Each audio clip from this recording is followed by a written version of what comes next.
ভারতবর্ষের প্রধানমন্ত্রী নরেন্দ্র মোদী কোথায় বিশ্বের সবথেকে বড় ধ্যান কেন্দ্র প্রস্তুত করেছেন?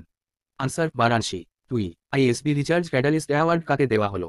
আনসার: ক্রিশ গোপালকৃষ্ণন। 3. সম্প্রতি ভারতের কোন রাজ্যে ভারতের প্রথম সাউন্ডিং রকেট উৎক্ষেপণের জন্য হীরক জয়ন্তী পালন করা হচ্ছে?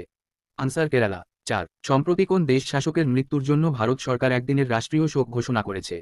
Answer: Kuwait. 5. ভারতের কোন রাজ্য সরকার ডিজে, লাউড স্পিকার এবং খোলা জায়গায় বিনা লাইসেন্সে মাংস বিক্রি করা ব্যান করল? আনসার: মধ্যপ্রদেশ। 6. আন্তর্জাতিক চা দিবস পালন করা হয় কবে? আনসার: 15ই ডিসেম্বর। সম্প্রতি জাভিয়ার মিলে কোন দেশের রাষ্ট্রপতি পদে শপথ গ্রহণ করলেন? Answer: Argentina. টেস্ট ক্রিকেটের ইতিহাসে 500 বা তার বেশি উইকেট নেওয়া বিশ্বের 8তম খেলোয়াড় কে হলেন? Answer: Nathan Leone. 9. সম্প্রতি ক্রান্তীয় ঘূর্ণিঝড় জেসপার কোন দেশে আঘাত এনেছে? Answer: Australia. 10. সম্প্রতি পাওয়া খবর অনুসারে টাটা স্টিল কোথাকার ইনোভেশন সেন্টারের জন্য 100 কোটি টাকা বিনিয়োগ করতে চলেছে? Answer: London.